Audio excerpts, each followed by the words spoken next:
This is Coach Skipper. I won't say it 1,000 times. Pleasure. How you doing? All right. Got you. Nice to meet you.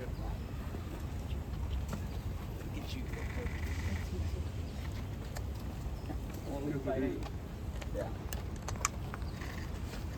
Well, good morning. Just kind of want to start out just introducing myself a little bit. Name's Tim Skipper. Feel free to call me Skip. That's not offensive to me. So call me Skip. I actually kind of like that. So that's kind of how everybody talks to me. But just a little bit about me. I've been the special assistant here to Coach Foster. I got here like the middle of July. So I've been here since the middle of July. I went to training camp in Costa Mesa and then came back to campus and went to the first 3 games like we did. And then I've been here, been helping out, and kind of my job, 'cause everybody asks me kind of what do you do from my parents on down. Just keeping the head coach organized, planning practices, those sorts of things. Staying out of the way was a big part of it, and just trying to help. So that's kind of what I was doing. That was the special assistant type role, so just in case you were wondering. Next thing I'd like to move into is defensively, collaboratively as a staff on defense. We are going to get these kids in the right positions to where they could be successful, meaning we're going to do things that they can do well. So that's kind of where we are as far as defensive staff-wise goes. Leads me into Coach Malloy in the university has agreed to mutually part ways. I want to personally thank him for all he's done, especially with me having conversations and things like that and everything he's done for this university. Just want to personally make sure I do that and get that handled. Great man right there. And then lastly, kind of pertaining to you guys, get with the our comm staff and stuff and our team and logistics on everything, and I'm sure you probably already talked to them a little bit, but we'll open up some practice periods out here for you guys so you can do your jobs and things like that. Just want to be respectful to you guys, and just you get with them, they'll tell you when you can and can't. So that's kind of what I wanted to just say. All right, I'll open it up for any questions. Y'all don't have any questions, I'll get out of here. No, Bye. I'll start here. Can you tell us, just set the scene of how you found out you were going to be taking over, who told you, when it was, and your reaction? Yeah, so now it was Sunday, right? We played Friday that week. It was a weird week. It was Sunday, just Sunday morning. Every Sunday, I actually watch college football clock situations. So I was in the middle of doing that, and then had a conversation with Martin. Had that conversation, and then the staff found out, then the team found out, and then we went through the rest of the day. So that's kind of a blur because my life kind of changed a little bit once that happened, but that's kind of how the order of the day, how it kind of went. And you were obviously close to Coach Foster, so how were you feeling in that moment and, taking over for a close friend in difficult circumstances? Definitely. Anytime there's an interim head coach, it's never a good thing, right? Something's not right. So Coach Foster's like a brother to me, always will be. He's a part of my family. He's been to my parents' house and had my mom's cooking. That's how close we are. So definitely wasn't just great feelings and things like that, but we both know we got to move on. We're football players and football coaches, so we know how this business goes. Every second you can't waste. So definitely embrace each other, and then we move forward. Can you say anything more about the Coach Malloy situation? I mean, he was a very well-respected figure here, universally liked. Just seems a little unusual that he would leave at this moment. You hit it on the head. Very well liked and things like that, but I really don't know the whole story behind it. I wish I could tell you more, but I honestly don't know. So will you kind of be the acting defensive coordinator, or you mentioned collaborative, but so in my mind right now, we are in training camp, and then next week we'll be getting ready for the first game. That's how I'm seeing things right now.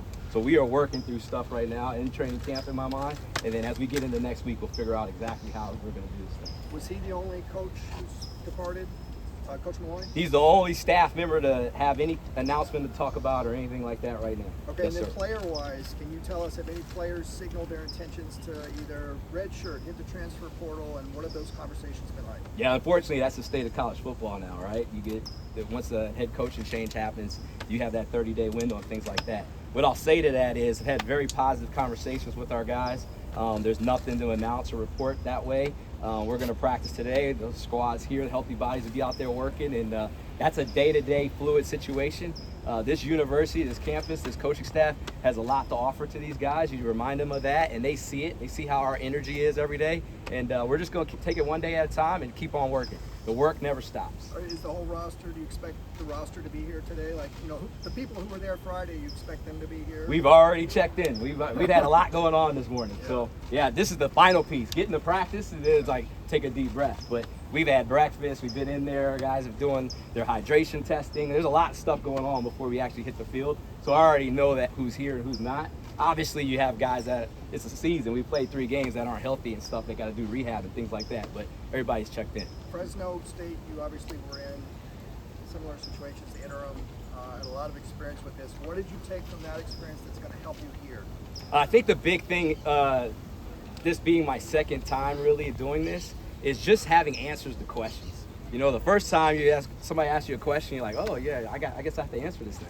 So give me a day or two and then I'd answer it. Now I have answers already on top of my head. I've experienced it, you know what I mean? So it's a lot easier for me to communicate to the guys and kind of help them through the transition and things like that. That would be the number one thing. The main thing that helps me is like, I already have practice plans and formulas and things we need to do day to day. I don't have to think that on the go like I did last year. So that'll set me in a much better place, and I already feel like I'm ahead of where I was last time. What's been your message to the players to get them together and move forward in a positive direction to win games? Yep, kind of what I was telling you. We're going to reset. We are completely reset. We are in training camp right now. We're not going to dwell on the past. We're not going to dream about the future. We're going to worry about right now. So we're in training camp right now, and then once we finish this week off, we get done with training camp, we're going to get into week 1 of the season. That's how our mindset is. We've got to move on from all the sadness and things that are going on. We have to get ready to play a game. Nobody is feeling sorry for us. We understand that. So it is time to get through training camp, and then we'll get ready for week 1. How do you make sure guys stay motivated, knowing there's still 9 games left on the schedule, and they're not dwelling there? You hit it on the head. There's still 9 games left. There's a lot to be motivated about. And these guys, they have some inner pride. They care what's happening. So the motivation is there. That's not going to be an issue at all. And everybody knows once you're a football player, from when you're a little kid, you're building your resume off of what you do. People judge you off of what you do out there on that field. So we're just going to go out there, play fast and hard, and let the chips fall as they may. Would you like to be a head coach somewhere permanent? Have a permanent job eventually. Is that a goal for you? I'm one of those people, if I'm doing something, I want to get to the top. So if that's the top of the mountain, this profession, I want to do that. So if whatever job it is, I'm going full speed ahead, that's just my nature. I actually experienced this last year, full season. I enjoyed it. Wish you went some more games and things like that. But when you become a head coach, it's a lot less about the ball and more of this off the field stuff. So you either like it or you don't, and I rather enjoyed it. So we're going to keep on building from that. How much introducing yourself to the players did you have to do these last few days? You said your role as assistant to Deshaun was kind of a little more hands-off from the day-to-day necessarily. So how much introducing yourself to players, getting to know them, have you had to do the last few days? Definitely. I kind of took my own initiative to introduce myself as a coach. I was off the field guy kind of thing. I was helping out in the background and things like that. So it was more of me introducing who I am as a coach, telling them my history and things like that, and then how we're going to move forward. So I just acted like I didn't know anybody and full speed ahead on who I am. What needs to change to win games with this team? Yeah, I'm not going to say it's about what needs to change. I'm just going to say what we need to do. And what we need to do, we need to change our style of play as far as how hard and how fast and how physical we play, okay? And it has a lot to do with starting with me and the rest of the staff. We have to make sure we simplify things so guys can play full speed ahead and there's less thinking. That's kind of my whole motto as far as coaching goes. Just less thinking and play fast. There's critical situations, things that we have to take care of. We have to win in the red area. We have to win the kicking game. We have to win the turnover battle. We have to limit the penalties. All those things that go into the game. But really, honestly, all I really care about is our style of play. We have to love the way we're playing, and that's the whole focus right now. What are the elements of Coach Foster's system that you want to keep, and what parts do you think needs retooling? I was here for a month and a half of Coach Foster's system, and he has his vision, right? But to me, you individually, you have to have your own system, and you have to have that belief system, and it's kind of what I learned from last time I did this. I replaced a legendary coach, and he had his way of doing things that I couldn't emulate. I'm me, I do things my kind of way. So that's kind of how it is right now. I do things my way, and that's the best way for me to do it. I can't be somebody else. I just can't. It's not possible for me. So I'm just going to be me and let's roll. How would you describe your coaching style? What's like your approach? That's a great question. That is a great question. Because, you know, you get, hey, is he a player's coach? And I really don't know what that means. But you get all those type of things. I'm going to tell you this. I'm tough, but I'm fair. And I coach with a lot of energy and pride. I care about what's happening. I'm all about the details. All about the details. You take care of the little things, the big things will come. All right? If you don't take care of the little things, the big things become problems. So we're going to be detail-oriented. We're going to play fast. We're going to play hard. There's going to be a lot of love, but there's going to be a lot of tough love too. So that's my mentality. Football is about situations, and you have to handle every situation. The good ones you cheer, you know. The bad ones you discipline. That's basically what it is. What's been the most meaningful advice you've received since you've stepped into this role? Be you. Be you. I mean, both times this has happened, everybody has told me to be you. So that's what I'm going to be. I mean, that is like, everybody tells me that. So, and that's kind of where my mindset is anyways, but it's just reaffirming that, hey, you need to be you. So I'm going to be me. What's your message to the assistants and to the rest of the coaching staff right now? Yeah, it's easy. We're professional about it, you know. We need to coach these guys as hard. They're going to feed off of us. If we go out there and be lazy and act sad and all that type of stuff, that's exactly what's going to happen. So we're going to have all our energy and everything ready to roll, and we are ready to go coach. We've had meetings and things like that, and once we hit this grass, it's on and popping. So we're ready to go. How would you sort of define or measure success for this season? Like, at the end of the season, looking back, what would make you proud of what you've done at UCLA? Definitely, and it's funny, you might judge me on this, but it's not a number, it's not amount of wins or any of that. It's a style of play. It's a style of play. To me, if your style of play is right, the scoreboard takes care of itself.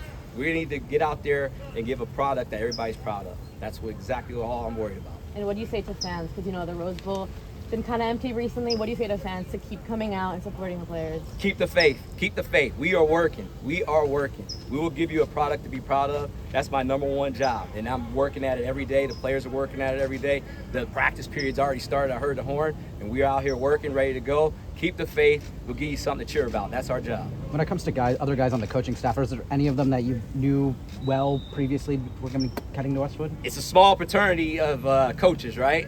Although there's a lot of schools, a lot of coaches, but we all go to the same conventions. We all are doing recruiting. We all kind of recruiting the same guys. So we all kind of know each other. Some you know a little better, but we all kind of have somewhere, like, I remember we was at this school together, or man, remember we were at the convention and da-da-da. You always have some kind of relation thing like that going. So I know a lot of the guys on the staff already. With the recruiting class, obviously some guys have already decommitted. No, you can't talk about specifics, but what is the approach now with the staff that many of them may be looking for new jobs after this year with maintaining that recruiting class for UCLA? No doubt. And what's crazy, everybody talks recruiting right now and they think about the guys that aren't here, but we have to recruit the guys that are here. That's where it all starts. So for me, my recruiting side of things is starting with those guys all out there on that practice field right now. And then the guys that aren't here right now, the coaches, and we have a full recruiting staff. And this is where they go make their money. So they're in communication with those guys, and they know this is a great place to be. You know, it's a tradition-rich university. So we're just going to keep on sending the message. But ultimately, when everybody turns on the TV and our style of play looks the way that everybody wants it to look, they'll want to be here. So that's the way it goes. Thank you. All right. I appreciate you guys. Thank you. All right.